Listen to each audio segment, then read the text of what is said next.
Hey VC, Plastic Eric here, Plastic Soundwave Cult.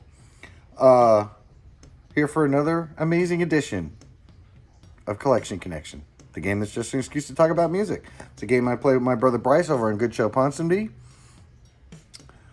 I do every Monday an album from my collection.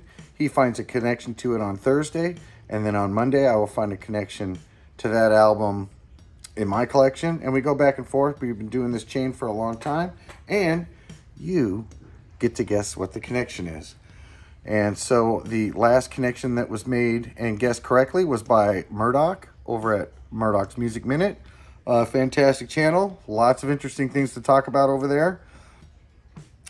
He was able to guess the connection between Talk Talk's Spirit of Eden and Everything's Get to Heaven. And the connection was both band names are a double word thing. So it's everything, talk, talk. Pretty simple. Some people, it was kind of nice to see that, some people wanted to give other people a chance to make the connection. And so None Such Ned almost got it, but he wanted to give somebody else a chance. So the last album that my brother showed was Everything, Get to Heaven. I personally found this to be an absolutely fantastic album. I've had a couple of songs that Bryce makes these mixed CDs, mixtape type CDs with all different bands on them. They're usually about 2 hours long. Always very well curated. I've got a couple of songs from them, and I like the two songs that I'll go into a little bit more here in a second that I heard from this band. But it's one of those things where you worry that if I listen to the rest of this album, are all the other songs going to suck on it?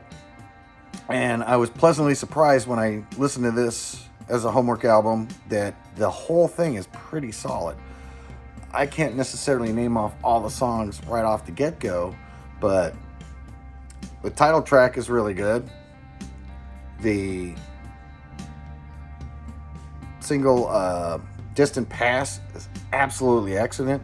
No Reptiles, great song. All the songs on this album, very, very well recorded in the sense of it's very lush album, very textural. There's a lot going on in these songs. Even though at first they start off very simple, they all have really cool like intros.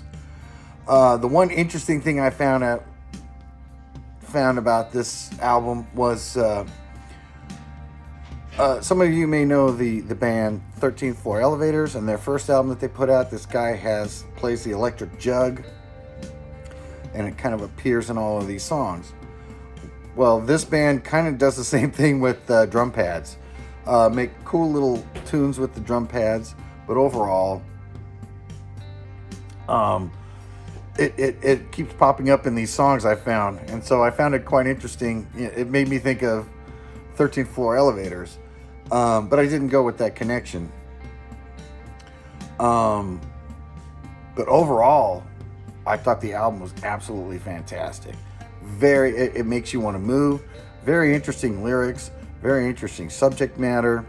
When I looked up the information on this album, I found it was absolutely fascinating how this guy was taking 2014, 2015 and mashing up what he thought of the world and why people are so horrible to each other. And it's I've always liked that juxtaposition where you've got kind of like upbeat music with very downgraded lyrics. Not downgraded, but kind of. This was almost described when I looked them up on Spotify that they're like a Black Mirror band. I don't know if I'd necessarily go that far, but overall, if I get a chance and I see this album out in the wild, I will get it.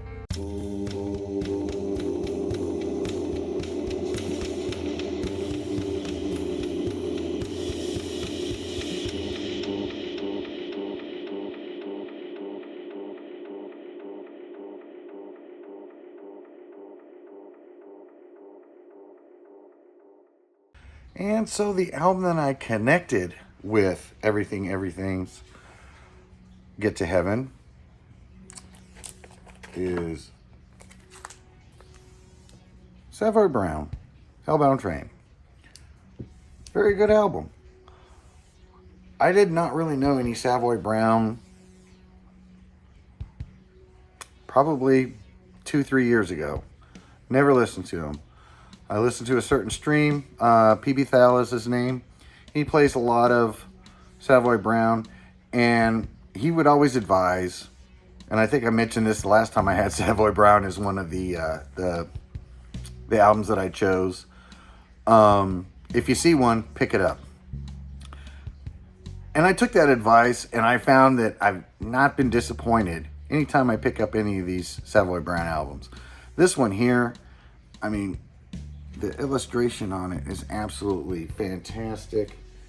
I mean, it goes across the entire thing there. So you got the train, you got all of this stuff, you got all the demonology in there and everything. Even though I would not consider it like, I mean, it's blues.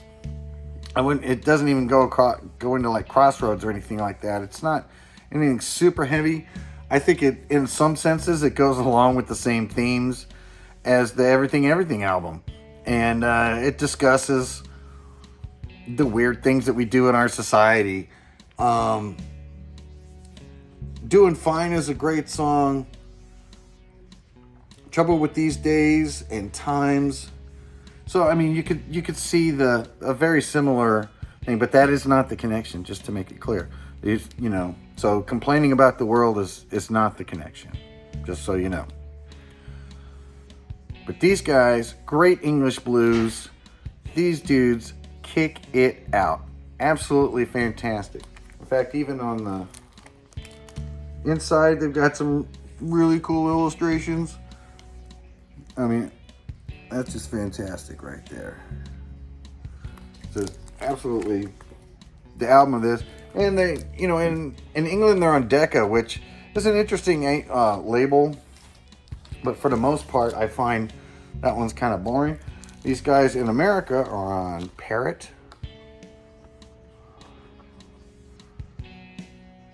And I always thought that was a really cool album cover look. And you can even see the reflection of the camera in there. Yeah, so if you ever get a chance, I would recommend you the same way that it was recommended to me. If you see any Savoy Brown, pick it up. It's not bad.